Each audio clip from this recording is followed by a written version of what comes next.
Well, thanks everybody for coming tonight. Definitely a lesser crowd than in the past, but again, my show it might be wearing a little thin, and reruns usually don't do as well as first run. So I do appreciate everybody being here this evening. Let me put up kind of the slideshow for today. I do want to focus tonight's meeting. We're going to try to keep my presentation short. I know I've promised that in the past. I'm actually going to hope to keep that because I see a lot of familiar faces and as well as folks who are actually on staff and they've heard way too much of me. So they're not going to want to see it again. So I'm going to kind of go through some of the core aspects of it. But again, I want to thank everybody for being here. One of the things that we kind of want to talk about here today is we are getting part of the way through the comment period. So what we want to do is kind of go over some of the interim comments we've received. But tonight's meeting is going to be a presentation, and then again we're going to break into what could be only one, probably two work groups. Well, actually probably one kind of work group. To kind of answer any remaining questions people may have about the comprehensive plan, but also to kind of run through a series of questions that we have, trying to get some additional information about the comprehensive plan as we're moving forward. So I imagine everybody has fully perused the 4-volume set of documents, the first of which being the comprehensive plan, which is our document that basically indicates what do we want to be in 2044. And how do we want to protect our environment. The environmental impact statement came out as well. It has more details about the impacts of 3 different alternatives and how they impact roads, impervious surface, things like that. The capital facilities plan, which is exactly what's it going to cost if 71,000 people come to Kitsap County between now and 2044. What does it mean to our roads? What does it mean to our sewer systems, water systems, schools, fire? Public buildings, all of it. And then development regulations. These are the regulations that all development must follow and is intended to be consistent with the comprehensive plan to maintain a quality of life in the county. Second item we have is what are the big ticket items? These are the things that you've heard from me ad nauseum. The important part of every comprehensive plan is that we meet the population and employment growth targets through 2044. That is the numbers that we've traditionally always tried to size our urban growth areas for and plan our rural areas for. But now we also have to accommodate commerce-directed housing needs to improve affordability. Now we need to focus on housing that is affordable to people making less than 100% of annual median income. And the Department of Commerce has indicated how many units that is for Kitsap County based upon our population numbers. Spoiler alert, we are short multifamily and single-family attached housing dramatically. And you're going to find most of the comprehensive plan, especially in Alternative 2, is really focused on how to change that, how to provide greater opportunities for housing diversity countywide, but particularly in our centers. We're looking to revise our code to, again, help multifamily and missing middle housing. Missing middle is planner speak for townhomes, row housing, cottage housing, duplexes, things other than single family attached, which is what a vast majority of Kitsap County's housing stock is, and which is currently unaffordable to a large chunk of our citizenry. How to make that easier and cheaper. That isn't just for the private developer. A lot of our need is in the public housing realm. We want to make sure that we are able to provide affordable housing through public entities and nonprofits in a way that is able to accommodate our growing population and those that are not necessarily making 100% of annual median income, which for everyone that is $107,000 for a family of 4. We also need to update our critical areas ordinance to meet best available science. So the critical areas ordinance protects our wetlands, our streams, establishes buffers around them in many ways. In the update to the critical areas ordinance, we may be in a position where we need to expand those buffers. And when we expand those buffers, we're removing land inside the existing urban areas for development, which intends to eat into our number of housing units and eat into the number of people and jobs we can serve with the same urban growth area boundary. We have three alternatives in our environmental impact statement. The first is no action. That's what if we do nothing? We just stick with our 2036 population and employment projections. Obviously, since we're planning to 2044, that meets neither our housing or population targets. So it does not meet our needs, but it does provide a baseline for our environmental review. Alternative two is our focus growth and urban center focus. That is where we put a substantial amount of our future growth in our centers such as Silverdale and Kingston, the McWilliams area of central Kitsap, as well as the Bethel corridor in South Kitsap. Here's where we're expecting a substantial amount of multifamily and again, that missing middle attached housing to be located. This gives people a community that is more walkable, has more transit. Transit is key for alternative two. It meets our commerce targets or housing targets, but does not meet our population targets. Actually, it greatly exceeds our population targets, and people on this call have heard me talk about that on a number of occasions. And then we have our dispersed growth alternative.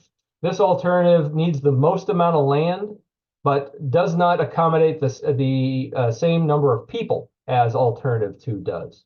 It follows our historic single-family detached housing development pattern, but also includes some additional environmental protections, like some expanded buffers on streams. And what does that do to capacity? And what does that do to the environmental impacts? Like I mentioned, this one meets the countywide planning policy. That's what CPP stands for. The population targets, but does not meet our housing targets.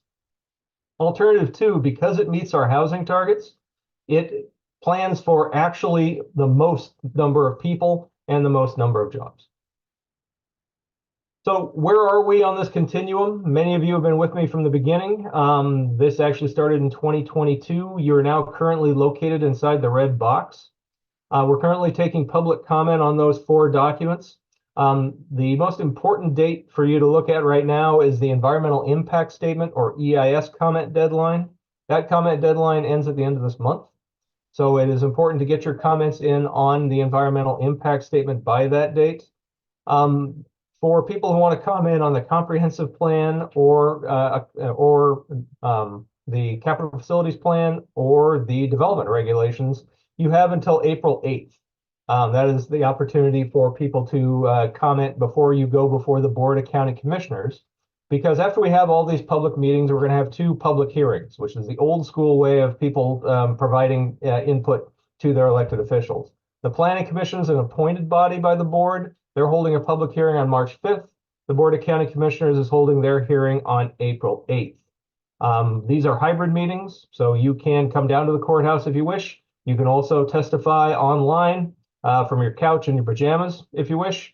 The important part is that you comment. We really, really appreciate public comment. We appreciate all the public involvement that we received so far. So I've talked a lot about decisions that need to be made in April, and then some others that have more time to be discussed through the summer and into fall.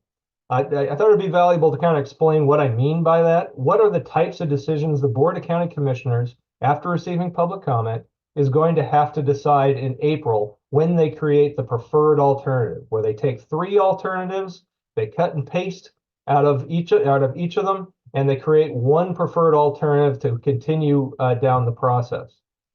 What those decisions primarily are any growth area, urban growth area expansions or rezones. So if the urban growth area is going to get bigger in any way, the board needs to determine that in April.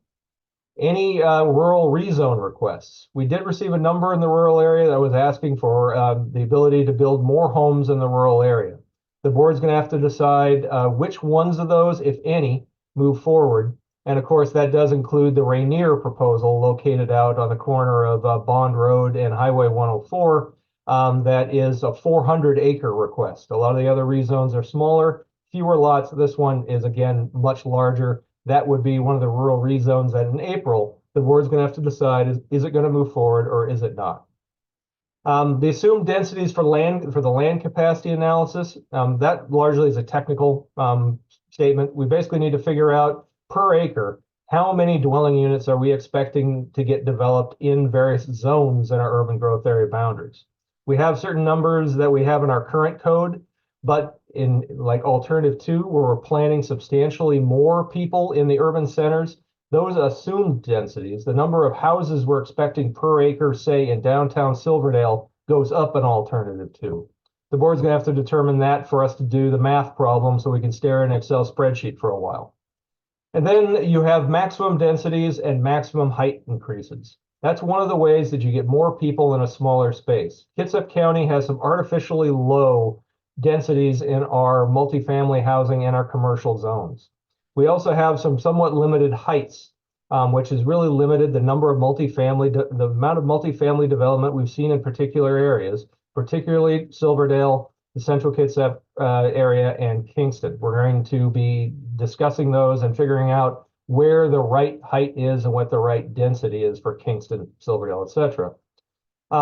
There comes the idea where the critical areas ordinance starts to plug in. What is the general range of any stream buffer increases or other buffer increases?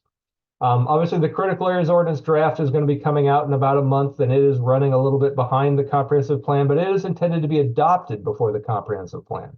However, like I mentioned, if stream buffers increase, less land is available for development in the urban growth area boundary. If less land is available for development, that same amount of land can handle fewer households and fewer people, which affect, again, our commerce allotted housing need, as well as our countywide planning policy, population, and employment numbers. So the board's going to have to get a general idea on where they are on that so that we can make some decisions moving into the preferred alternative.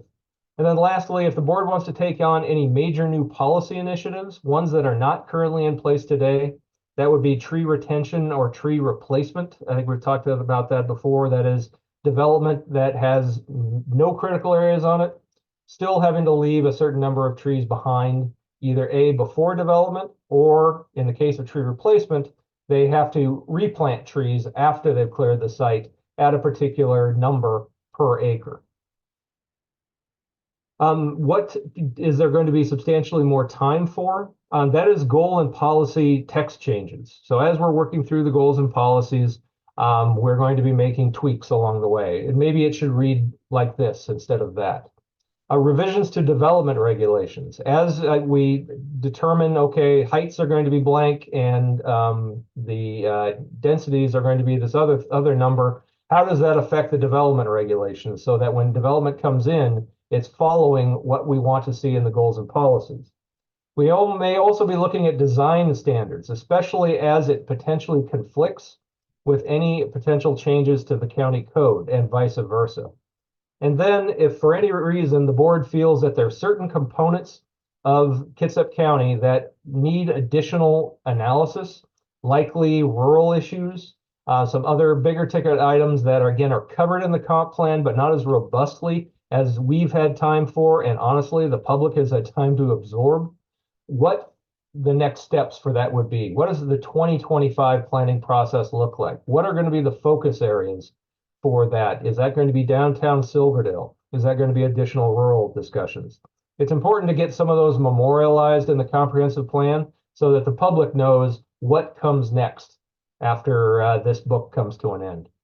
And then with all of those still have to be complete by a deadline, and that deadline is August of 2024, where we need to have a full package to present to the board, to present to the public the preferred alternative, single map, and the revised comp plan, development regulations, and capital facilities plan for full public review in hopes that we're able to complete this by December of 2024. So again, I only say this because the documents are so large. I want people to be able to marshal their time properly. And if you have lots of time, comment on everything right now. We're taking it all. But if you really want to focus on certain elements, it is that April timeline and those types of policy and map changes that the board is going to have to provide direction on, and will be focusing a lot of their energy on the public comment that comes in on these topics. So we are only part of the way through the public comment period, but I figure I'd give you guys a preview. Actually, all the public comment we received to date since the documents have been released in December are now located on our webpage. They're broken into two pieces. They're broken into the comment on the environmental impact statement, and then the other is broken into comments on the other documents. We have those all available for review. They are all the comment we received up to, I think, about the middle part of last week. Again, the public comment period will continue to run. We will be augmenting these lists and posting them on our webpage for people to see what other members of your community are saying about the comprehensive plan. But what are some of the themes we're getting from this early comment? A lot of it is about the Rainier reclassification. I mentioned that previously. That is where a rural area is being proposed to change from 420 acres from rural wooded to rural residential. I'll talk a little more about that in a moment. The Island Lake urban growth area expansion. That one so far we've received primarily opposition based on environmental and traffic impacts. That is the one that you actually see mapped to your right. That is the right. And that is this area up through here. Again, this urban growth area expansion would be one of those that the board's going to have to determine, is it in or out for the preferred alternative this April. Going back to the Rainier reclassification, we have received both support and opposition for that proposal. So I just kind of want to give this kind of a preview. People who are suggesting additional environmental protections, whether that be critical areas protections, but also tree canopy. Again, going back to the tree retention, tree replacement. Looking at our environment not necessarily as no net loss, where our standards are pretty much supposed to ensure that we are not losing ecological function, to a concept called net ecological gain, where people's efforts actually make the condition better when they're done developing. And then how we're going to address water supply. A lot of that features the rural areas and exactly how independent wells are potentially drawing down our aquifer and aren't necessarily being reviewed like public water systems. That may be another topic that would need additional work after the 2024 comprehensive plan is over. Concerns about increased density. I've talked about greater heights. I've talked about more people in a smaller area. The people who live in those smaller areas, Silverdale, Kingston, the Central Kitsap Urban Growth Area, and Bethel Corridor, are somewhat concerned about what is that going to mean to traffic? What's that going to mean to their neighborhood character?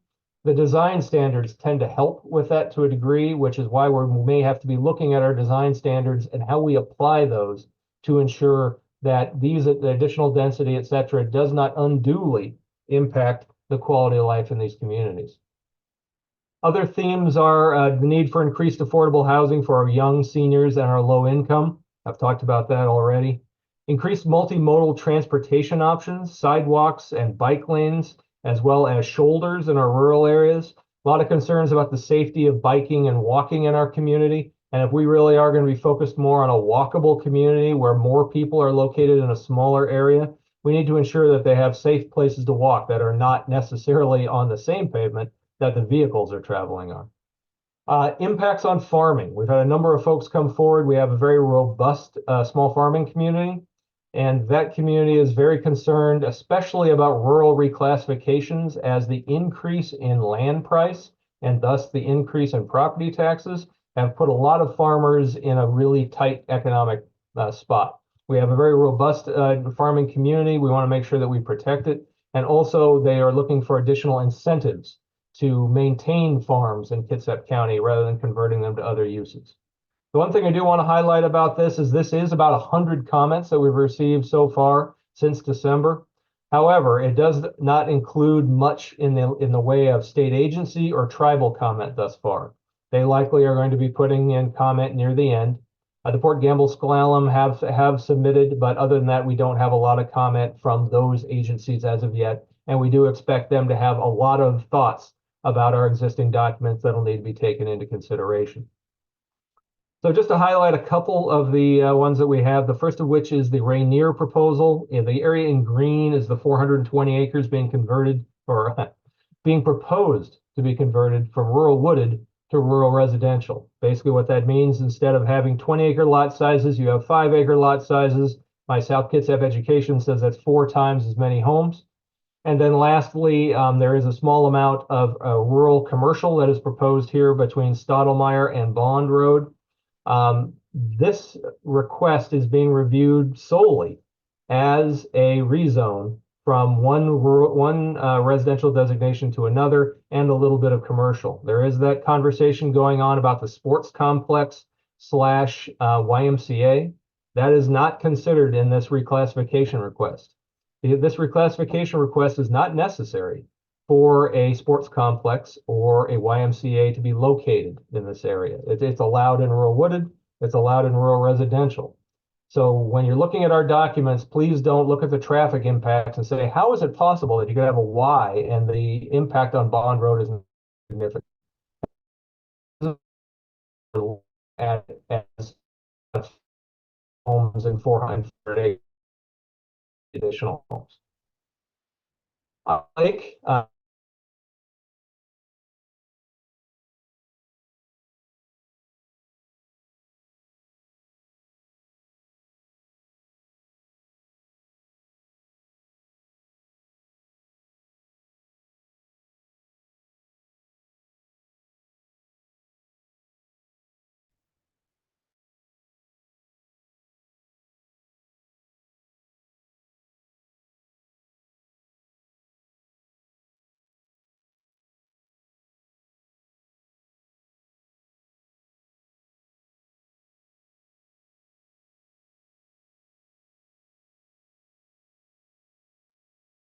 Looks like Eric was having a couple issues there. Looks like he jumped off and is going to try to log back in. So give him just a second and hopefully we can get him going again.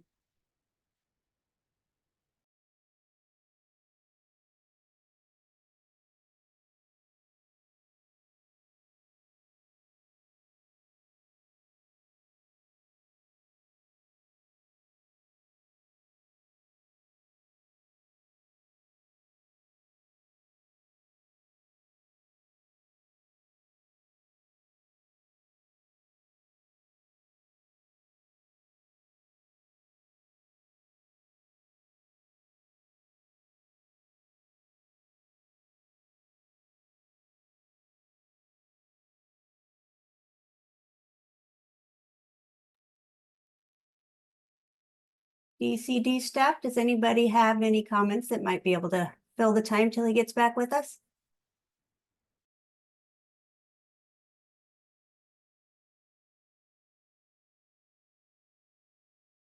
Hey, Colin, you're muted. You're talking. So now I'm having technical difficulties. No, I can't say I do. Eric should hopefully be on briefly. He just sent me a message. So is there any point of clarification that I could provide from any slides that Eric's provided so far? I think Eric is now online. There we go. Okay.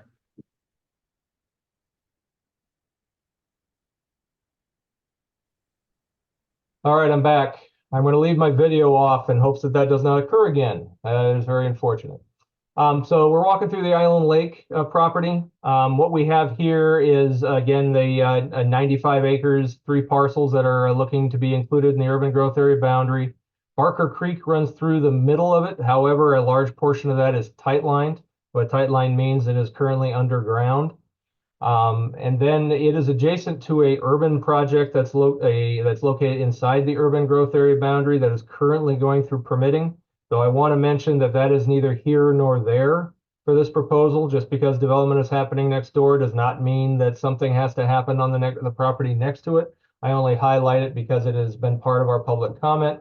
Again, there's been substantial neighborhood opposition, a lot of concerns about traffic impacts, lake concerns, as well as water resources.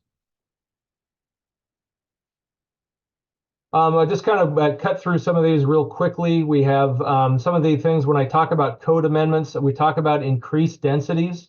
We're allowing certain zones to go up to 60 dwelling units an acre and some to actually have no maximum density. When you read no maximum density, please don't think that means that you can build all the way to the sky, Tower of Babel style. You basically are then limited by your height. While this goes in our multifamily and commercial zones, we also are increasing densities for single family attached housing in our urban low zones. Those are our zones that are single family detached focused, which would allow for people to develop more missing middle housing in our communities. We're removing things like lot dimensions and minimum lot sizes and increasing heights. That is to allow greater flexibility in development for infill and for areas in the downtown center. Reducing or removing setbacks for multifamily and single-family housing. We want to make sure that those buildings can be as close to, say, the sidewalks, bike lanes, etc., as possible, and not creating artificial limitations. And then I already talked about the tree replacement and tree retention. Tree replacement's located in alternative 2. Tree retention is located in alternative 3. And then lastly, we attempted to provide an incentive called the multifamily tax exemption. We are working on analysis for Silverdale and Kingston.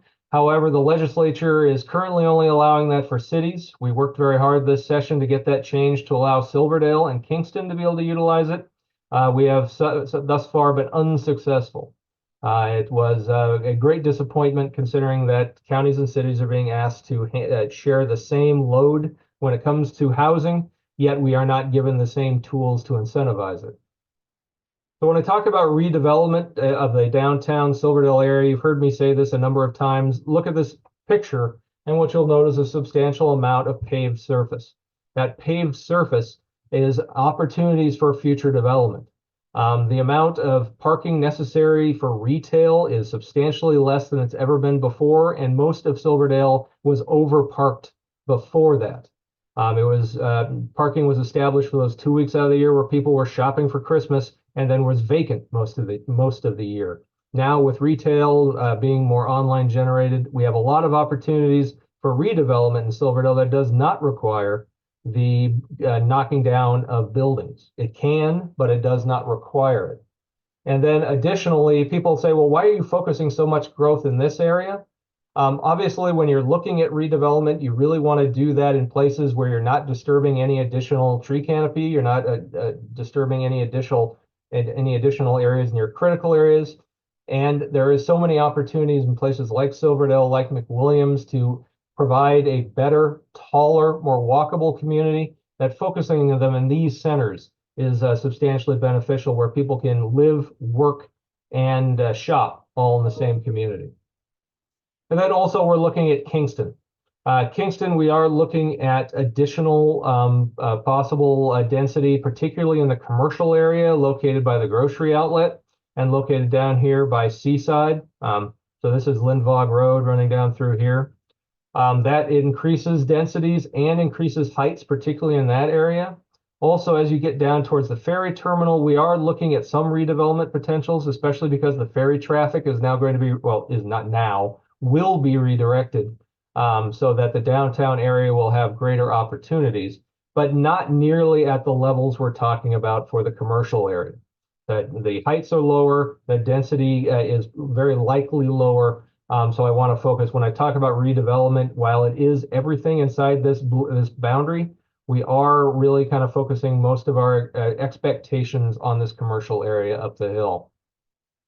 So I just want to cover equity and planning. I do got to wrap this up. We are looking very closely at our BIPOC community, as well as our members of our low income and folks who are differently abled, and how our comprehensive plan could better their reality here in Kitsap County. When it comes to our BIPOC community, Kitsap County does not have particular geographic pockets of members of the African American community or the Hispanic community.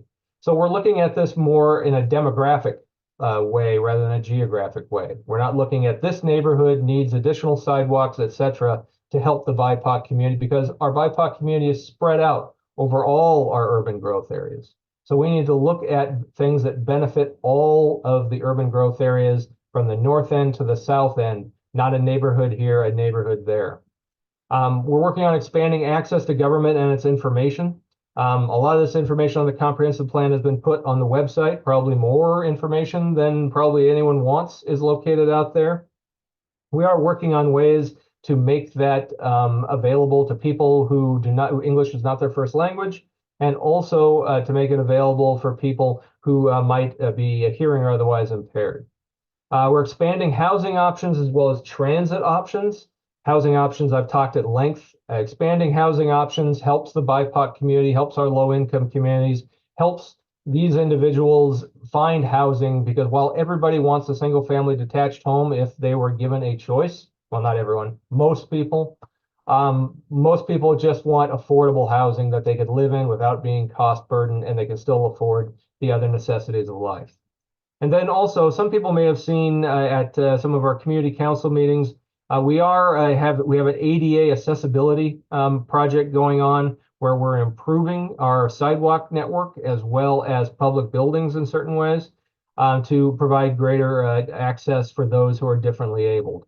And then a lot of folks have asked, well, how are you working with the tribes? We've expanded tribal coordination to now all tribes that have any connection to Kitsap County, and we are meeting with them every 2 weeks. We greatly appreciate them coming and bringing their issues to us and allowing us to bring our information to them on a very robust back and forth conversation on an every 2 week basis. There is a climate change element that's located in the comprehensive plan. You've heard me talk about that before. That is establishing greenhouse gas emission standards, aiming at reductions of greenhouse gas emissions by 2050, and then also focusing on resilience and adaptation. What does that mean? That means ensuring that our public facilities, whether it be sewer lines, roads, are able to withstand wildfires, sea level rise, other things that are coming with our changing climate. This is for the benefits of the public, the benefits of the environment, and is something that we need to be taking on in earnest as the king tides are becoming greater. The impacts and heavy rains are also flooding out a number of areas in our county. And I've already talked about the critical areas protections. We need to protect our critical areas based upon best available science. However, the more land that is set aside for that means the less land might be available for development. Take a look at the map on that other side. You can see multiple streams that are running through there. If you expand the buffers on that, the amount of land that is available is reduced. And in places like Central Kitsap, where you have multiple streams running through, you'll find that most of the developable land has some form of environmental feature on it. So where do we go from here? On February 13th, where we are today, we're having a virtual workshop. Thank you very much for attending. For people who aren't able to attend today, please let them know that there is a February 22nd in-person workshop. That is largely going to be more of an open house format, very much like the one we held last month. There'll be a very short presentation, and then after that, you'll have the opportunity to ask questions, look at maps of individual staffers. On February 26th, as I mentioned, the environmental impact statement comment deadline ends. So if you have comments on the environmental impact statement, please don't wait till the last minute, but definitely don't wait till the minute after the last minute. So please submit by February 26th. And then there's the March 5th and April 8th public hearings. Those are going to be opportunities for you to speak directly to either the appointed planning commission or your elected board of county commissioners about your thoughts about the alternatives. So with there, this is the email address on where you can get information on, or where you can provide comment, I mean. And then below that is the website that actually is where you find all the information I've highlighted. A number of you probably have already spent quality time on that site. There is more information that is being provided. Again, the comments have been put on the website that we've received to date. And additionally, there may be an update to the capital facilities plan coming to provide some additional detail about water resources. So if you have any questions, please don't hesitate to contact us. With that, I'm going to stop talking, and we are going to move to the workshop component. Let's see, how many folks do we have with us today? We have around 20 individuals. Let's go with two groups at this time. Okay.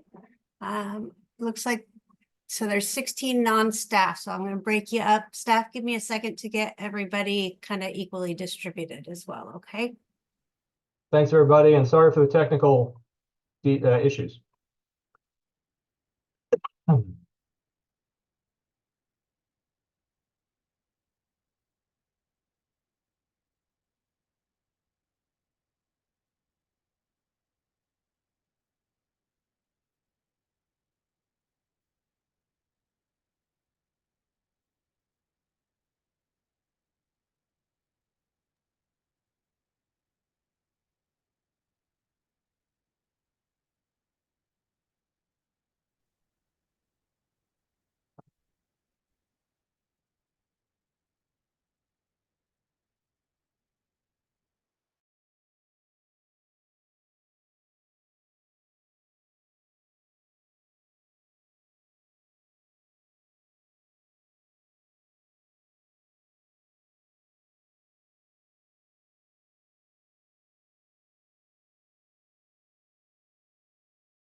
Let's see if everyone makes it back. I think Eric probably just wants to wrap things up here real quick.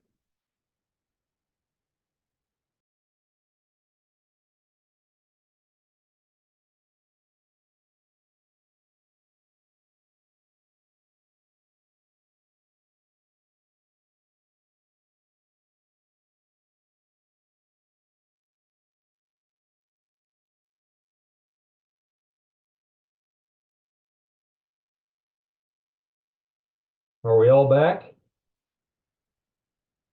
Yes. Fantastic. Well, I just wanted to thank everybody for coming tonight. I'm sorry for my technical difficulties. I came and went more often than I would like to. I really appreciate all the staff's work and keeping this thing running in my absence. And then additionally, I really want to thank all the public for coming out tonight. I just do want to reiterate that the environmental impact statement comment period is it runs through February 26th. But the public comment period on all the other documents run until at least April 8th. And we'd really love to see faces either virtual or in person at either the public hearing before the Planning Commission on March 5th or the Board of County Commissioners hearing on April 8th. All your comments are incredibly valuable. We appreciate your advocacy for our community. And again, thank you for spending your time with us this evening. With that, I want to say goodnight to everybody and enjoy. I hope everybody has a happy Valentine's Day tomorrow. Thank you.